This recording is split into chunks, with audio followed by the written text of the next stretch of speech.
দাদা আপনার নাম কি? শ্রী মাধব কুমার দাস। মাধব কুমার দাস। দাদা আপনার নাম কি? আমার নাম হীরালাল। হীরালাল। আমি হচ্ছে লাশ বহন লাশ বহন করেন, আচ্ছা। আর হীরালাল কি করেন? উনি কাটে। ও আপনি কাটাকাটি করেন, ওকে। আপনি কাটেন না? না, আমার হচ্ছে লাশ বহন। লাশ বহন বাইরে থেকে নিয়ে আসি, আমাদের হাসপাতালের থেকে ভিতর থেকে নিয়ে আসি। ও ভেতর থেকে আবার হাসপাতালে দিয়ে দেন এরকম? হাসপাতাল থেকে ভিতরে নিয়ে আসি, হাসপাতাল তারপরে থেকে লাশ তাদের আবার দিয়ে দিই। ও কাটাকাটির বিষয়টা আসলে হীরালাল করে।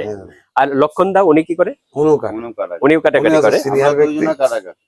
লক্ষণ দা আর আপনি হীরালাল এই দুজন হলো কাটাকাটি। আপনি লাশ বহন অনেক দিন আমাদের সহকর্মী, কিন্তু অনেক দিন ওই জন্য বলতে সিনিয়র। আচ্ছা, কুষ্টিয়া 250 শয্যা বিশিষ্ট জেনারেল হাসপাতাল। এই হাসপাতালে লাশ কাটা ঘরের সামনে থেকে আমরা হীরালালের সাথে কথা বলছি এবং মাধব কুমার দাস। এই দুইজন লাশ কাটা ঘরের সাথে একেবারে সরাসরি রিলেটেড, তাদের সাথে আমরা কথা বলছি। আপনার চাকরির বয়স কত? চাকরি না, আমার চাকরি না, আমি ধরুন সহকর্মী। চাকরি আসলে আপনারটা, তাই না দাদা? এই যে ডোম, এই পোস্টের নামই ডোম এবং এটা আপনাদের পেশা। তো কেউ যদি আপনাকে ডোম বলে ডাকে, এখানকার যেহেতু আপনি এই পোস্টে চাকরি করেন, আপনার কি খারাপ লাগে যে ডোম কথাটা বলছে?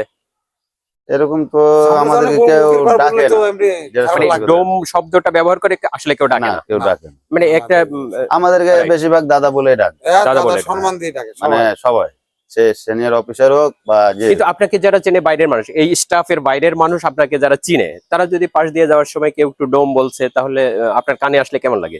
এরকম to যাই হোক আমাদের কানে আসেনি। আচ্ছা, হ্যাঁ, যেটা মানুষ আসলে রেসপেক্ট করে, তাই না? কারণ এটা তো একটা পেশা, কিছু তো করেন নাই। এখন দাদা আপনাকে আমাকে একটু বলেন যে আপনি সারা জীবনে মোট কতগুলো লাশ কাটাকাটি করেছেন? এই নিশ্চয়ই তালিকা আছে, তো আনুমানিক যদি একটু বলেন। আমি 2010 সালে জয়েন করেছি, 14 বছর রানিং চলছে। আচ্ছা, 1003 লাশ কাটাকাটি করেছেন। কোন মহিলা কি এই পেশায় আসে? না, আমার জানা মতে এই ডোম পোস্টে চাকরি মহিলা হয় না। এটা তো একটা শক্ত কাজ, এটা খুব মনের জোরের ব্যাপার, হার্টের বিষয় আছে।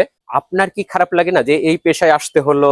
আপনার মানে নিজের মনের ভেতর থেকে কি বিষয়টা মানিয়ে নিতে পারেন, বা কেমন লাগে যে আপনার লাশ কাটাকাটির একটা পেশা বা এই ধরনের এটা মানুষ হয়, মানুষ কাটা তো এটা নিজের কাছেও খারাপ, পেশাদার হয়ে গেছে এখন চাকরি এরা করা লাগে বাধ্যতামূলক। খারাপ মনে করি তার হবে না, এখন অন্যান্য চাকরি তো আর পায় না।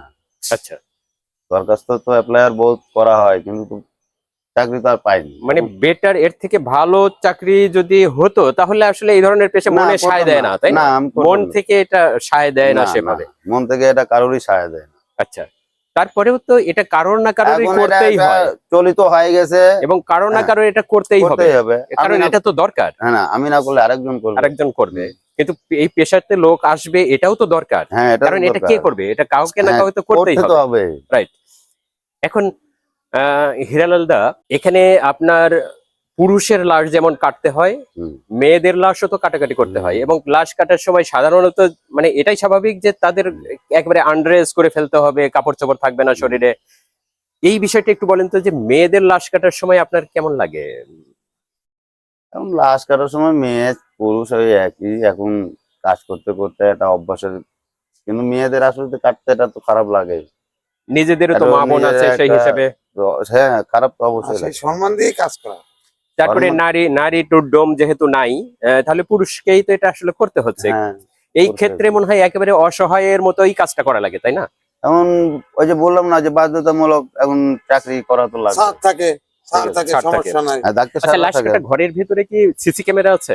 না, ঘরে সিসি ক্যামেরা আসলে থাকে না, সিসি ক্যামেরা থাকে না। আচ্ছা আচ্ছা, ডাক্তার থাকে, ম্যাডামরা থাকে, ম্যাডাম আছে, ডাক্তার আছে, হ্যাঁ, সবার সামনেই তো এটা, ওনারা উপস্থিত হয়, তো তারপরে লাশ ঢুকাই দিয়ে তালা মারবো, আমাদের ঘরের কাছে আর কোনো প্রয়োজন নেই। আবার প্রশাসন আসবে, ফোন দেবে, বাস তখন আসবো, ঘর খুলবো, প্রশাসন দেখবে, ছবি নেবে, চলে যাবে। নারী হলে পারে নারী কনস্টেবল পুলিশ আছে, বুঝছেন, আসে উনিই হচ্ছে গা হাত পা দেখবে। যখনই আমরা লাশ ঢুকাই তখন বাইরের থেকে মোটামুটি এই পুলিশ না হলে পরে আমরা খুলবো না। মানে লাশ ঢোকানোর সময় প্রশাসনের লোক থাকছে বা ডাক্তাররা থাকছে, আবার তালা মেরে দিচ্ছেন, হ্যাঁ। এই তালা আবার খুলতে হবে হলো যখন ডাক্তার আসবে বা প্রশাসন আসবে তখন। তাছাড়া এমনি তারা খুলতে বললে তার আগে আমরা খুলবো না। ওকে। এই যে আছে আমার হিসাব। তো দাদা পেশাটা আপনার এই লাশ কাটার পেশাটা, এই লাশ টেনে নিয়ে যাওয়ার এটা এগুলো কেমন লাগে? মনে খুব দাগ কাটে না যে আমি? না, আমার কোনো ভয় করে না। আমি রাত 2টা কি 3টা কি আমার ফোন দিলেই আমি চলবে। আমি ওই মিরপুর থেকে নিয়ে এলাম গলা কাটা। আচ্ছা। 2টা মা আর হচ্ছে গা বাচ্চা টেনে কাটেছিল। আমি মিরপুর যা ভ্যান, ওই যে আমার ভ্যান আছে ওই ভ্যান করে নিয়ে আসি। রাত 12টা 1টা 2টা 12টায় কি আর 1টায় কি আর 2টায় কি আর 3টায় কি? ভয়টাই করে না? কোনো ভয় নাই আমার। যত আন্দার একা একাই তো এগুলো করে। একাই নিয়ে চলে আসবো, আমার কোনো ভয় নেই। আচ্ছা। ভয় করলে তো আমি করতে পারবো না। ওকে। পেটে তো আর শোনে না, পেটে তো খাতে তো রাইট। তো দাদা কর্ম করে খাচ্ছে কিনা, চুরি না করলে। এই লাশ কাটা ঘরটা এত ছোট, অনেক পুরনো এবং খুব ছোট, এটা এটা ব্রিটিশ আমলের ঘর, তো ধরেন আগে করে ঘর ছিল। মনে হয় না যে লাশ কাটা ঘরটা আসলে আধুনিক হওয়া দরকার এবং অনেক বড় হওয়া দরকার? এটা তো দরকার, কিন্তু এটা আমাদের হয়ে গেছে মনে হয় ওই আপনার মেডিকেলে। ও, কুষ্টিয়া মেডিকেল কলেজে এখন এইটা এখানে থাকবে না, কুষ্টিয়া মেডিকেল কলেজে চলে যাবে। ওটা যখন চালু হয়ে যাবে তখন আমরা ওখানে চলে যাবো, তখন আর এখানে থাকবো না। সেই কারণেই ঘরটা সংস্কার করা হয় না, এভাবেই আছে। এইভাবেই আছে।